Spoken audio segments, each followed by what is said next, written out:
You know, I go right back to being at 4 o'clock in the morning and driving onto the Paramount lot and seeing the Paramount sign and going, look where I am, look what I'm doing. Every single day I worked on that show, I knew it was special. I knew it was important. But I didn't know that 20 years later, I would still be talking about it with people in Italy and having 5-course meals 6 times a day. I've learned I have an incredible capacity to eat. I've learned I have to watch my hand gestures or I'll insult you unknowingly, and that I can drink a lot of wine too. I can drink quite a lot of wine. So here we are, all these years later, still talking about this show. What is it? What is it with Star Trek? What is it with science fiction? It's so powerful, isn't it?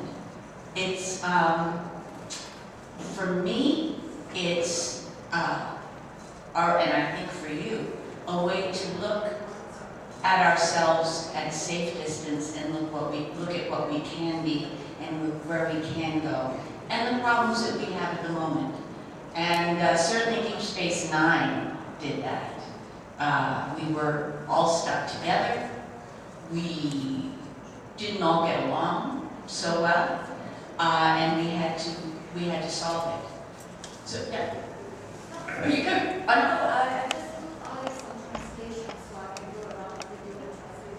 Oh, good. Because really, if people have questions, that's the best way when you want to know a particular thing. So in the last 20 years, I'll tell you that I've had some interesting experiences. I've lived in many different places, but the constant in my life is always this group. I always come back to Star Trek, time and time again. I went to New Mexico. It sounds like the Wild West, and it kind of is. I did a series there called Wildfire, and we lived there, my husband and I, and the 2 children lived there for 6 years, and we lived like cowboys. It was big trucks, big round trucks, and dealing with horses and all of that, and a tiny little village in New Mexico, which is really cowboy country. But I would come to Europe, and I would see all of you, and I always come back. And then we lived in Las Vegas. I did Torchwood, all different kinds of shows. I did Broadway, and then back to you. So it's been a constant in my life for so many years. My son, Buster, was 3 months old when I started the show. Just a tiny little baby. And I had my second son during the show, Django. And when he was 3 or 4 years old, someone asked him, "Where were you born?" And he said, "Star Trek Los Angeles." And it was true. That's exactly where he grew up. They were on the set. They knew Buster when he was 2 years old. If a grip, someone that worked on the crew of the show, came up to him and we were filming, Buster knew at 2 years old, the grip would say, "How are you doing?" And he'd go, "Shh, we're on a red light. You can't talk now." It's like, that's right. My boys grew up watching Mama. It was tough because having boys, I don't know if it's true here, but certainly at the time I was bringing my boys up, everything turned into a gun. A bottle turned into a gun. I didn't want them to have guns as toys. they would turn Legos. They'd make a gun out of Legos. And it was like, no, please, no guns, nothing like that. No violent programs. My son Django says, do you remember you wouldn't let us watch Batman cartoons because they were too violent? But sometimes they would come on the set and I would have this giant phaser. And there would be men that had squibs on so that they would explode with blood, while I was shooting them. And, all these stunt guys going down and Mama shooting all these guys. It's like, Mama, what message? Which one? The no guns or when you go to work? Is that the message? Very confusing for them. But, and Django has had the most interesting life. He knows nothing but this life. At 16, he knows nothing but this very interesting world that we all live in.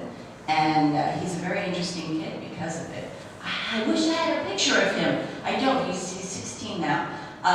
And Buster, this will tell you. Buster was 3 months old when I started the show. Tiny little baby. Now, he is a Marine. He just got back from Afghanistan. He's married, and he's expecting a baby. So that's how long we've been at this. Isn't that incredible?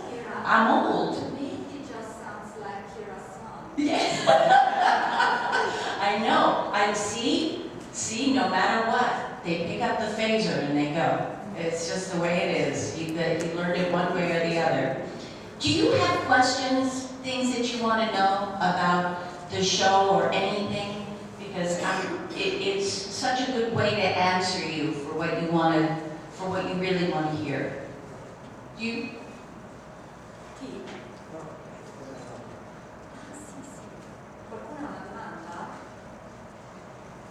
Can you understand me well enough? Am I speaking at a good pace?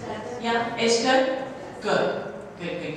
My question is that, is it more difficult for you to work in a TV show or in a movie?